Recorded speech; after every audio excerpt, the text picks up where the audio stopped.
Hello दोस्तों, आज मैं आपके साथ लेके आया हूँ एएफओ का पेपर का सॉल्यूशन जो 29 जनवरी 2022 को हुआ था। उस जीके के तो आपने सभी सवाल देख ही लिए होंगे। आपको मैं फायर के क्वेश्चन के बारे में बताता हूँ। 41 नंबर पे है जो ये आप देख रहे हो, ये ट्रिपल एफ एक विशेष प्रकार का फॉर्म है। इसका उपयोग किस प्रकार के आग में किया जाता है? तो फॉर्म का प्रयोग कार्बन ईंधन से आग में किया जाता है। ये कार्बन क्या होता है? एक ये लिक्विड होता है जिसमें क्रूड ऑयल निकलता है, कच्चा तेल होता है। तो इसके अंदर ए ट्रिपल एफ फॉर्म का प्रयोग किया जाता है। 42 नंबर पे सवाल है, स्क्रू पिच गैस ब्लेड में किस सामग्री का उपयोग होता है? तो स्क्रू पिच गैस ब्लेड है, इसके अंदर कार्बन स्टील का प्रयोग होता है। तो इसमें ये मीडियम कार्बन स्टील आएगा। 43 नंबर पे सवाल है, कारखाना अधिनियम 1948 के अनुसार किसी कारखाने की अधिभोगी का अर्थ है? तो इसका अर्थ है मुख्य नियोक्ता के ज्ञान के साथ या उसकी बिना प्रत्यक्ष या अप्रत्यक्ष रूप से नियोजित व्यक्ति माना जाता है। तो इसका सी आंसर है वो सही होगा। उसके बाद में अपन आते हैं 44 नंबर पे, जल अग्निशामकों के लिए हाइड्रोस्टैटिक दबाव परीक्षण प्रत्येक 5 वर्ष में आवश्यक है। जो वाटर टाइप एक्सटिंग्विशर है उनका हाइड्रोस्टैटिक दबाव परीक्षण है वो प्रत्येक 5 साल में आवश्यक है। वेट केमिकल एक्सटिंग्विशर का उपयोग किसके लिए किया जाता है? तो वेट केमिकल एक्सटिंग्विशर है वो खाना पकाने के तेल की आग के लिए किया जाता है। वेट यानी एक सूखा पाउडर होता है, सूखा पाउडर है वो खाना पकाने की तेल की आग के लिए किया जाता है। तो इसका बी आंसर सही होगा। 46 नंबर पे अगला क्वेश्चन है, अग्नि प्रतिरक्षण प्रणाली की सामान्य रूप से आवश्यकता नहीं होती है। तो इस अग्नि प्रतिरक्षण की प्रणाली की सामान्य रूप से ग्रुप थर्ड हैंगर्स में नहीं होती है। फिर है आधारित शुष्क पाउडर को विशेष रूप से मेटल फायर के लिए बनाया जाता है। तो इसका मुझे अभी थोड़ा कंफ्यूज है, तो मेरे हिसाब से इसमें क्लोरो ट्राइफ्लोराइड होना चाहिए, पर अभी इसका कंफ्यूज चल रहा है। 48 नंबर पे है, टेपर प्लग गैस का उद्देश्य क्या है? तो टेपर प्लग गैस का उद्देश्य है सही फिट के साथ टेपर होल की जांच करना। बिल्कुल सही जवाब है इसका ए। उसके आगे है 49 नंबर पे, इसका भी अभी कंफ्यूज चल रहा है, अभी अपने पास सॉल्यूशन नहीं मिला है। और उसके बाद में है 50 नंबर पे, जंग के खिलाफ स्लिप गैस की सतह पर कौन सा सुरक्षात्मक कोड लगाया जाता है? तो जंग के खिलाफ पेट्रोलियम जेली लगाया जाता है। ये भी इसका आंसर बिल्कुल सही है। इसके बाद अपन आगे देखते हैं 51 नंबर पे है, आपदा प्रबंधन अधिनियम 2005 के अनुसार राज्य योजना में शामिल नहीं है। आपदा प्रबंधन 2005 अधिनियम है, उसके अंदर देखा है विकास योजना और परियोजनाओं के साथ संबंध उपायों को एकीकृत नहीं करने का तरीका। ये बी आंसर इसका सही है। फिर 52 नंबर पे, प्रारंभ में राष्ट्रीय आपदा प्रबंधन प्राधिकरण NDMA की स्थापना कब की गई थी? 27 सितंबर 2006 को की गई थी। इसका डी ऑप्शन सही रहेगा। 41 फिर 53 नंबर पे है, राष्ट्रीय भवन संहिता भाग 4 के अनुसार ग्रुप जी औद्योगिक भवन में कितने प्रभाग होते हैं? तो ग्रुप जी के अंदर 3 प्रभाग होते हैं। सी ऑप्शन सही है।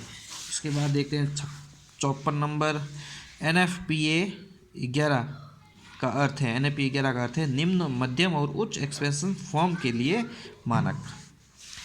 55 नंबर पे है, प्रत्येक भंडारण गोदाम में भवन में कम से कम 2 निकास द्वार होने चाहिए और 1 निकास द्वार की दर से भवन की बाहरी दीवार की प्रत्येक 30 मीटर की लंबाई पर, यानी ये ऑप्शन इसका सही रहेगा। 58 नंबर पे, अग्निशामक एजेंट मीडिया क्लास डी खतरे से यात्रा दूरी के 25 मीटर से अधिक स्थिति नहीं होना चाहिए। ये ऑप्शन बिल्कुल राइट है इसका। स्लिप गैस को साफ करने के लिए किस सामग्री का उपयोग किया जाता है? तो साफ करने के लिए कार्बन टेट्राक्लोराइड का यूज किया जाता है। 58 नंबर सवाल पे चलते हैं। 58, पेट्रोलियम के परीक्षण के लिए कौन अधिकृत है? तो पेट्रोलियम परीक्षण के लिए केंद्र सरकार के व्यक्ति है वो अधिकृत है। ये ऑप्शन सही रहेगा। 59 नंबर पे चलते हैं, भारत में अग्निशमन सेवाएं किस मंत्रालय के अंदर आती है? तो वो गृह मंत्रालय के अंदर आती है। अग्निशमन गृह मंत्रालय के अंदर। कारखाना अधिनियम 1948 के अनुसार किसी भी वैसे श्रमिक को किसी कारखाने में किसी भी सप्ताह में कितने घंटों से अधिक काम करने की आवश्यकता अनुमति नहीं दी जाएगी, 48 घंटे के ज़्यादा अनुमति नहीं दी जाएगी। डी ऑप्शन बिल्कुल सही है। पेट्रोलियम रिफाइनरी और तेल गैस प्रसंस्करण के लिए अग्नि सुरक्षा सुविधा किससे संबंधित है? तो OISD HD 116 से ये बिल्कुल सही है, सी ऑप्शन इसका सही रहेगा। फिर आता है 62 नंबर 62, फायर लोड डेंसिटी क्या है? तो फायर लोड को फ्लोर एरिया में विभाजित किया जाता है, बी ऑप्शन बिल्कुल सही रहेगा। फिर आता है 63 नंबर पे, कारखाना अधिनियम 1948 के अनुसार क्यारे वातावरण में कार्बन मोनोऑक्साइड का अनुमेय स्तर होता है, वो 50 ppm अनुमेय स्तर होता है। फिर डिटोटेशन एक कौन दहन तरंग है जिसमें निकट युग्मित रासायनिक प्रतिक्रिया से ऊर्जा मुक्त द्वारा संचालित एक शॉक वेव होती है, तो वह सुपरसोनिक, बी ऑप्शन बिल्कुल सही रहेगा। फिर 65 नंबर इसका अपने पास अभी सॉल्यूशन नहीं है। फिर 66 नंबर इसका भी सॉल्यूशन अपने पास हाँ है 66 नंबर का। कारखाना अधिनियम 1948 में आग लगने की स्थिति में सावधानी बरतने का उल्लेख किस धारा के अंदर है? 38 धारा 38 धारा के अंदर साफ साफ दिया गया है 1948 रूल के अंदर कि आप इसमें सावधान रहिए, आग लगने की स्थिति में सावधानी बरतने का उल्लेख मिलता है, बिल्कुल डी ऑप्शन बिल्कुल सही रहेगा। फिर आता है वेटराइजर इसका भी सॉल्यूशन 67 का सॉल्यूशन मेरे पास नहीं है। फिर 68 नंबर पे पेट्रोलियम क्लास ए का मतलब है, इसका सी ऑप्शन राइट रहेगा। 23 डिग्री सेंटीग्रेड से नीचे फ्लैश पॉइंट वाला पेट्रोलियम, सी ऑप्शन इसका बिल्कुल राइट रहेगा, सी ऑप्शन। फिर प्रोपेन का रासायनिक सूत्र है, ए ऑप्शन सही रहेगा, C3H8 ए ऑप्शन बिल्कुल सही रहेगा। फिर 76 नंबर इसका अभी कोई आंसर अपने को मिला नहीं है। 71 नंबर पे, प्रत्येक कारखाने का प्रबंधन वयस्क श्रमिकों का एक रजिस्टर बनाए रखेगा जो निरीक्षक को काम के घंटे के दौरान या जब कारखाने में कोई काम किया जा रहा हो हर समय उपलब्ध रहेगा। कारखाना अधिनियम 1948 के तहत निम्नलिखित में से कौन सा विवरण रजिस्टर का हिस्सा नहीं है? तो इसमें नाम भी शामिल रहता है, काम की प्रकृति भी रहती है, श्रमिक का समूह भी इसको रहता है, पर श्रमिक का पता नहीं रहता है, तो डी ऑप्शन बिल्कुल सही रहेगा। एयरक्राफ्ट हैंगर की सुरक्षा के लिए क्या अधिक उपयुक्त है? तो एयरक्राफ्ट हैंगर की सुरक्षा के लिए सबसे ज़्यादा उपयुक्त है फॉर्म मॉनिटर सिस्टम। फिर है 73 नंबर पे, निम्नलिखित में से किस ईंधन का ऊष्मीय मान सबसे उच्च होता है? तो हाइड्रोजन गैस का ऊष्मीय मान सबसे ज़्यादा होता है। डायनामाइट विस्फोट के किस क्लास से संबंधित है? तो इसका भी अभी थोड़ा कंफ्यूज चल रहा है, लगभग इसमें डी क्लास होना चाहिए पर अभी क्लियर नहीं है। अग्निशमन के दौरान क्षतिग्रस्त होने वाली संपत्तियों को हटाने या सुरक्षित करने को कहा जाता है, तो इसे सैल्वेज ऑपरेशन कहा जाता है, सी ऑप्शन बिल्कुल सही रहेगा। फिर 76 नंबर क्वेश्चन के अंदर निम्न में से कौन सा क्रम पॉलीमर के घटते कैलोरी मान के लिए? इसका भी अभी कंफ्यूज चल रहा है, डी ऑप्शन लग तो रहा है सही है और अभी कंफ्यूज चल रहा है। स्टील को टाँका लगाने के लिए किस फ्लक्स का उपयोग किया जाता है? तो स्टील को टाँका लगाने के लिए अमोनियम क्लोराइड फ्लक्स का उपयोग किया जाता है, बी ऑप्शन सही रहेगा। फिर आता है 78 नंबर, प्राथमिक चिकित्सा अग्निशमन की चयन स्थापना और रखरखाव के लिए IS कोड है, इसका IS कोड थोड़ा कंफ्यूज में है, इसका भी क्लियर नहीं है, IS कोड इसका कंफ्यूज में थोड़ा 79 MSDS material safety data sheet, B option बिल्कुल सही रहेगा। एक संकटग्रस्त क्षेत्र को माना जाता है यदि क्षेत्र में केवल असामान्य परिचालन स्थितियां हैं, किसी उपकरण की विफलता या टूटने के तहत ज्वलनशील गैसों या वाष्प के मौजूद होने की संभावना हो, जोन 0 क्षेत्र के अंदर रखा जाता है। इसका अभी 81 नंबर का कोई आंसर अपने पास आया नहीं है।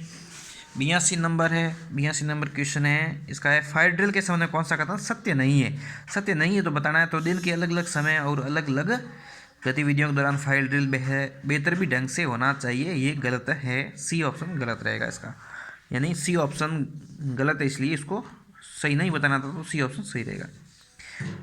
83 नंबर सवाल, निम्न में से कौन निष्क्रिय अग्निशुद्ध है? इसका भी अभी कंफ्यूज चल रहा है, वैल्यू सिस्टम असेंबली पॉइंट 6 का भी क्लियर नहीं कह सकते। अब 84 नंबर सवाल है, जोखिम नियंत्रण पद्धति के पदानुक्रम अनुसार निम्नलिखित में से कौन सा सिद्धांत सबसे अधिक प्रभावी है? तो इसमें रहेगा प्रभावी PP, बी ऑप्शन सही रहेगा। 85 नंबर, स्थानीय निकास प्रणाली का क्या उद्देश्य है? इसका कार्यस्थल से संदूकों को हटाना, remove contribute from work place, बिल्कुल सही है, बी ऑप्शन सही रहेगा। 86 नंबर, निम्नलिखित में से कौन आग के 3 चरणों का हिस्सा नहीं है? अब इसमें भी अभी थोड़ा कंफ्यूज चल रहा है, 87 में सबसे आम प्रदूषक जो आग के परिणाम स्वरूप पर्यावरण प्रदूषण का कारण बन सकता है तो वो कार्बन मोनोऑक्साइड जो CO जो अपने गाड़ियों के धुएं से निकलता है, सबसे ज़्यादा प्रदूषण करता है। सी ऑप्शन सही रहेगा 67।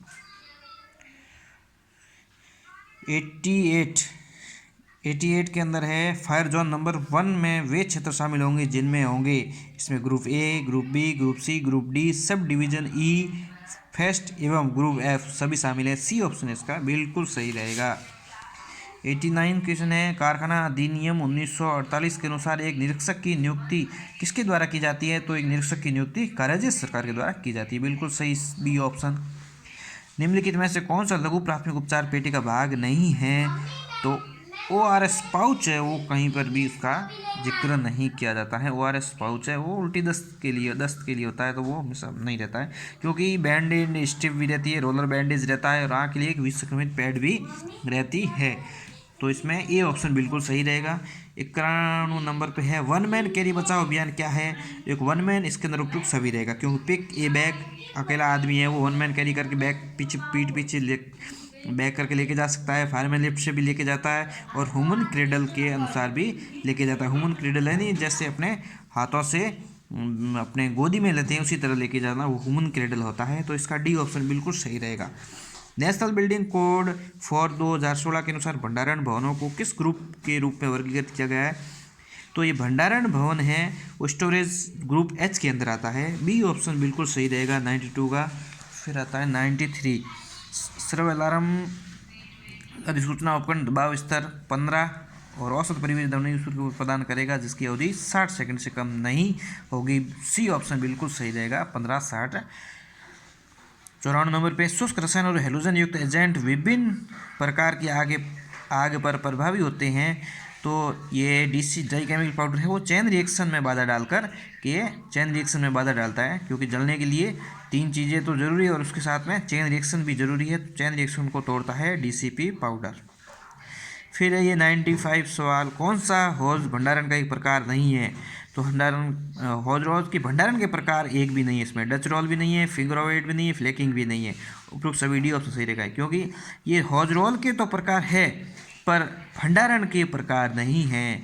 भंडारण के अंदर हमेशा कोयल रोल से ही भंडारण किया जाता है क्योंकि डच रोल, फ्लैंकिंग ये हम इनके अलग अलग एरिया में, कहीं किसी का एयरपोर्ट पे एयरक्राफ्ट के पास में रोल रहता है, किसी का अपना आसानी से दूसरी जगह भी रहता है। सबका अलग अलग रोल है पर भंडारण के अंदर भंडारण के अंदर कोयल रोल रहता है। 96 पे है हाइड्रेंट सिस्टम, इसका अभी अपने पास सॉल्यूशन नहीं मिला है। फिर 97 में है, अब इसका भी तो अपने पास 100% सॉल्यूशन नहीं मिला है। 98 का इसका भी अपने पास अभी कहीं जगह 1 वर्ष भी आता है, कहीं जगह 3 वर्ष भी आता है, इसका भी अभी कंफ्यूज चल रहा है। फिर 99 नंबर पे है निम्नलिखित में से कौन सी एक फायर ब्रिगेड की प्राथमिक जिम्मेदारी है? तो फायर ब्रिगेड की प्राथमिक जिम्मेदारी सभी होती है कि यदि आवश्यक हो तो घटनास्थल पर आपातकालीन प्राथमिक चिकित्सा और CPR प्रदान करना भी होता है, अग्निशमन उपकरणों का संचालन भी करना होता है, आपातकालीन शटडाउन प्रक्रिया को लागू करना भी होता है। तो डी ऑप्शन बिल्कुल सही रहेगा 99 का। फिर 100 नंबर पे निम्नलिखित में से किसका वाष्प घनत्व सबसे अधिक होता है? तो वाष्प घनत्व सबसे अधिक इसमें सबसे अधिक क्लोरीन का वाष्प घनत्व अधिक रहता है 36, कार्बन डाइऑक्साइड का 22 होता है और बाकी का कम होता है। तो वाष्प घनत्व सबसे ज़्यादा क्लोरीन का रहेगा। 101 नंबर पे अग्नि रोकथाम योजना के लिए कर्मचारी प्रशिक्षण के 2 महत्वपूर्ण भाग कौन से हैं? तो एक तो होता है रोकथाम और एक नियोजन। एक रोकथाम होता है और एक नियोजन होता है। डी ऑप्शन बिल्कुल सही रहेगा। प्राथमिक चिकित्सा ABS क्या है? ABS है एयरवे ब्रीदिंग सर्कुलेशन। बिल्कुल बी ऑप्शन है, बिल्कुल राइट रहेगा। 103 का है पोर्टेबल जल प्रकार के अग्निशामक का कलर कोड क्या होता है? तो पोर्टेबल जल प्रकार के वाटर टाइप क्या होता है? सिग्नल रेड होता है। मायापुरी रेडिएशन एक्सपोजर दिल्ली 2010 में कौन सी रेडियोधर्मी शामिल की गई थी? तो मायापुरी 2010 एक्सपोजर हुआ था, उसके अंदर कोबाल्ट 60 था, कोबाल्ट 60। ए ऑप्शन बिल्कुल राइट रहेगा। अब आते हैं अपन 105 नंबर पे। 105 नंबर पे क्वेश्चन है निम्नलिखित में से कौन सा उपकरण रिमोट सेंसिंग थर्मामीटर का एक प्रकार है? तो रिमोट सेंसिंग थर्मामीटर का प्रकार है पायरोमीटर होता है। फिर आता है 106 नंबर पे कारखाना अधिनियम 1948 के अनुसार एक सुरक्षा अधिकारी नियुक्ति किया जाना है। प्रत्येक कारखाने में जहाँ अधिक श्रमिक सामान्य रूप से कार्यरत हो तो कब करते हैं, जब 1000 से ज़्यादा श्रमिक हो तब एक कारखाना अधिकारी सुरक्षा अधिकारी की नियुक्ति की जाती है। तो इसमें 106 के अंदर डी ऑप्शन राइट रहेगा। 107 में अभी कंफ्यूज है, अपना क्लियर नहीं हुआ है। 108 में कारखाना अधिनियम 1948 की तीसरी अनुसूची के अनुसार कौन सा एक रोग सूचक रोग नहीं है, तो इसके अंदर कार्बन डाइऑक्साइड विषाक्तता नहीं है। कार्बन मोनोऑक्साइड रोग तो इसमें कुछ बता रहा है, पर कार्बन डाइऑक्साइड विषाक्तता कोई रोग नहीं है, तो सी ऑप्शन बिल्कुल राइट रहेगा। 109 नंबर में विद्युत संबंधित कार्य करने के लिए किस प्रकार की सीढ़ी का उपयोग किया जाता है, तो इसमें फाइबर ग्लास की सीढ़ी उपयोग की जाती है। डी ऑप्शन बिल्कुल राइट रहेगा। 110 के अंदर है पोखरण सेकंड नामक पोखरण रेंज में भारत द्वारा परमाणु विस्फोट परीक्षणों को के अंतर्गत किया गया था। तो 1998 में अटल बिहारी वाजपेयी के द्वारा पोखरण के अंदर जो सेकंड परमाणु परीक्षण किए गए थे। 111 पे NFPA 10 मानक के अनुसार अग्नि के कितने प्रकार बताए गए, तो NFPA 10 के अनुसार 5 प्रकार बताए गए हैं। जिन आग, तो डी ऑप्शन सही हो गया 111 का। 112 लास्ट सवाल, जिन आग में ज्वलनशील धातु जैसे पाउडर एल्युमिनियम शामिल होते हैं तो वे किस क्लास की होती हैं, तो एल्युमिनियम क्या है, एक मेटल है, तो धातु है, मेटल है, तो क्लास डी के अंदर आएगा। सी ऑप्शन बिल्कुल राइट है। तो ये दोस्तों मैंने कहीं से भी इधर उधर से आंकड़े प्राप्त करके इस पेपर को सॉल्व किया है। अगर थोड़ा बहुत एक दो इधर उधर गलती हो जाए तो कह नहीं सकते, बाकी काफ़ी हद तक मैंने कोशिश करके बनाया है, क्योंकि एफओ का अभी तक किसी ने भी आंसर की नहीं डाली है। Thank you.